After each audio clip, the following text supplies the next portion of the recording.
മാം കസിൻ്റെ marriage ആയിരുന്നു, leave വേണമായിരുന്നു. കല്യാണം കൂടി നടന്നാൽ മതിയോ മെറിൻ? പഠിക്കണ്ടേ? ഇത് ലാസ്റ്റ് ടൈമാ മാം, ഇനി ലീവ് ചോദിക്കില്ല. എന്നാ പോയി ഒരു ലീവ് ലെറ്റർ എഴുതി കൊണ്ടുവാ. Okay ma'am. A few minutes later.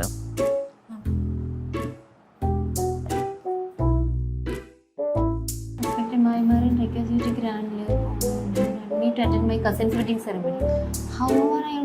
However, I also have an appointment with physician. അതാണോ മെറിൻ ഇവിടെ വരുന്നത്? ഇവിടെ നമുക്ക് വരുന്നത് however അല്ല, പകരം in addition ആണ് വരുന്നത്. ഇങ്ങനെയല്ലേ പഠിപ്പിച്ചു തന്നിട്ടുള്ളത്. വെഡിങ് സെറമണിയിൽ കൂടെ ഡോക്ടേഴ്സ് അപ്പോയിന്റ്മെന്റ് കൂടെ ഉണ്ടെന്ന് പറയാനായിട്ട് നമ്മൾ യൂസ് ചെയ്യുന്നത് in addition ആണ്. ക്ലിയർ ആയോ? പലർക്കും കൺഫ്യൂസിംഗ് ആയിട്ടുള്ള ഒരു കാര്യമാണ് ഇൻ അഡീഷന്റെ ഹൗവറിന്റെ യൂസേജ് എങ്ങനെയെന്നുള്ളത്. ഇപ്പൊ ഈ ഒരു സിറ്റുവേഷനിൽ വെഡിങ് സെറമണിയോടൊപ്പം ഡോക്ടേഴ്സ് അപ്പോയിന്റ്മെന്റ് കൂടെ ഉണ്ട് എന്ന് പറയുന്നതിന് വേണ്ടി ഹൗവർ അല്ല, നമ്മൾ അവിടെ യൂസ് ചെയ്യേണ്ട അപ്രോപ്രിയേറ്റ് ആയിട്ടുള്ള വേർഡ് എന്ന് പറയുന്നത് ഇൻ അഡീഷൻ ആണ്. ഇൻ അഡീഷൻ എന്ന് വെച്ചാൽ അതിനോടൊപ്പം ഇതുകൂടി ഉണ്ട് എന്ന് പറയുന്നതിനാണ് ഇൻ അഡീഷൻ എന്ന വേർഡ് യൂസ് ചെയ്യുന്നത്.